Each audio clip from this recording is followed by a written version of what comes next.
Welcome to my channel CMA Telugu.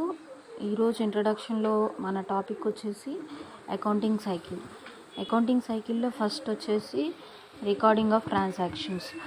ఇదంటే ఏంటంటే recording of transactions అంటే బుక్ కీపింగ్. మన డైలీ వైజ్ సేల్స్ పర్చేసెస్ అనేవి ఉంటాయి కదా, అవి బుక్ కీపింగ్లో బుక్స్లో రికార్డ్ చేస్తాం. అది రికార్డింగ్ ఆఫ్ ట్రాన్సాక్షన్స్ అంటాం. నెక్స్ట్ వచ్చేసి జనరల్ ఎంట్రీస్. మన ట్రాన్సాక్షన్స్ని బట్టి మనం సేల్స్ పర్చేసెస్ ఇవన్నీ బేస్ చేసుకొని రియల్ అకౌంటా, నామినల్ అకౌంటా, పర్సనల్ అకౌంటా, వీటిని బేస్ చేసుకొని జనరల్ ఎంట్రీస్ రాస్తాం. ఇది సెకండ్ అకౌంటింగ్ సైకిల్లో సెకండ్ స్టెప్. థర్డ్ స్టెప్ వచ్చేసి లెడ్జర్స్. మనం వేసిన ఎంట్రీస్ని బట్టి లెడ్జర్స్ వేస్తాం.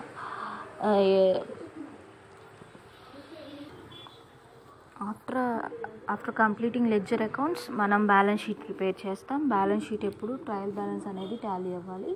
ఒకవేళ టాలీ అవ్వకపోతే మనం సస్పెన్స్ అకౌంట్స్ యూజ్ చేసి ట్రయల్ బ్యాలెన్స్ని టాలీ చేస్తాం. అండ్ ట్రయల్ బ్యాలెన్స్ తర్వాత నెక్స్ట్ వచ్చేసి అడ్జస్ట్మెంట్ ఎంట్రీస్ అంటే మనం ఏమైనా మిస్టేక్ చేసినా, ఏదైనా మర్చిపోయినా, ఒమిషన్, కమిషన్, ఎర్రర్ ఇలాంటివన్నీ ఉంటాయి. ఇవన్నీ బేస్ చేసుకొని మనం అడ్జస్ట్మెంట్ ఎంట్రీస్ అనేది ప్రిపేర్ చేస్తాం. తర్వాత వచ్చేసి అడ్జస్ట్మెంట్ ట్రయల్ బ్యాలెన్స్ అంటే మనం ట్రయల్ బ్యాలెన్స్లో ఏమన్నా మిస్టేక్ చేసినా, ఒమిషన్ జరిగినా వాటి యొక్క అడ్జస్ట్మెంట్స్ అనేవి మనం ట్రయల్ బ్యాలెన్స్లో చేస్తాం. దాన్నే అడ్జస్ట్మెంట్ ఆఫ్ ట్రయల్ బ్యాలెన్స్ అంటాం. Next closing entries. ఇంకా లాస్ట్లో అడ్జస్ట్మెంట్స్ జరిగిన తర్వాత క్లోజింగ్ ఎంట్రీ ఒకటి, అడ్జస్ట్మెంట్ ఎంట్రీస్ కంప్లీట్ అయిన తర్వాత క్లోజింగ్ ఎంట్రీస్ రాస్తాం. తర్వాత ఫైనాన్షియల్ స్టేట్మెంట్స్ అంటే తెలిసిందే. బ్యాలెన్స్ షీట్ వేయటం, ప్రాఫిట్ అండ్ లాస్ అకౌంట్ వేయటం, ట్రేడింగ్ అకౌంట్ వేయటం, ఇవన్నీ ఒక ఆర్డర్లో. ఫస్ట్ ట్రయల్ బ్యాలెన్స్, తర్వాత ట్రయల్ బ్యాలెన్స్ వేసిన తర్వాత ట్రేడింగ్ అకౌంట్ వేస్తాం. ట్రేడింగ్ అకౌంట్ తర్వాత ప్రాఫిట్ అండ్ లాస్ అకౌంట్ వేస్తాం. ప్రాఫిట్ అండ్ లాస్ అకౌంట్ తర్వాత బ్యాలెన్స్ షీట్ వేస్తాం. బ్యాలెన్స్ షీట్ అనేది ఎప్పుడు టాలీ అవ్వాలి.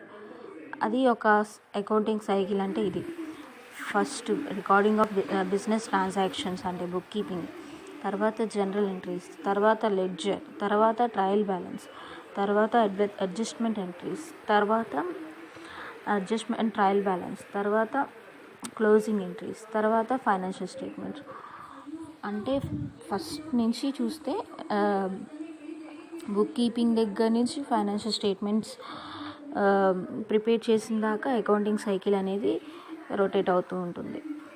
వన్ బై వన్ ఇలా రొటేట్ అవుతూ ఉంటుంది. ఒకదాని తర్వాత ఒకటి కంప్లీట్ చేస్తూ రావాలి.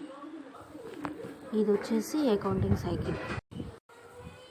అండ్ నెక్స్ట్ టాపిక్ వచ్చేసి ఆబ్జెక్టివ్స్ ఆఫ్ అకౌంటింగ్లో ఉన్న ఆబ్జెక్టివ్స్ ఏంటంటే ఫస్ట్ వచ్చేసి అసర్టైన్మెంట్ ఆఫ్ ప్రాఫిట్ ఆర్ లాస్. మన బిజినెస్లో ప్రాఫిట్ వచ్చిందా, లాస్ వచ్చిందా అనేది కనిపెట్టాలి. అది ఫస్ట్ ఆబ్జెక్టివ్. సెకండ్ వచ్చేసి అసర్టైన్ ఫైనాన్షియల్ పొజిషన్. ఇది కూడా అంతే. ఫైనాన్షియల్ పొజిషన్ అంటే మన కంపెనీ లాసెస్లో ఉందా, ప్రాఫిట్లో ఉందా అనేది అది at the end of the year తెలుస్తుంది. అది అసర్టైన్ చేయాలి. ఫైనాన్షియల్ పొజిషన్ అనేది అసర్టైన్ చేయాలి. అది ఎలా చేస్తామంటే మనం బ్యాలెన్స్ షీట్ ప్రిపేర్ చేయటం వల్ల, profit and loss account prepare చేయటం వల్ల ఫైనాన్షియల్ పొజిషన్ అనేది తెలుస్తుంది. దాన్ని అసర్టైన్మెంట్ ఆఫ్ ఫైనాన్షియల్ పొజిషన్ అంటాం. Next record for law and compliance. మనం ఒక్కోసారి ఆడిట్స్ అనేవి ఉంటాయి. ఆడిట్స్, లా వీటిని బేస్ చేసుకొని ఒక రికార్డ్ చేయాలన్నమాట. Record for law or compliance. Next వచ్చేసి enable readers to access progress. అంటే రీడర్స్ ఎవరు ఉంటారంటే ఇంటర్నల్ ఉంటారు, ఎక్స్టర్నల్ ఉంటారు. క్రెడిటర్స్, వాటి డేటాస్ ఇలాంటి వాళ్ళకి మనం చూపించాలి మన అకౌంట్స్ అనేది. సో మన బిజినెస్లో ఏమేమి జరుగుతుంది అనేది రీడర్స్కి అనేది అర్థం కావటం కోసం enable readers to access progress మనం అకౌంట్స్ అనేది మెయింటైన్ చేస్తాం. కంపెనీలో ఉన్న వాళ్ళందరికీ అర్థం అవటం కోసం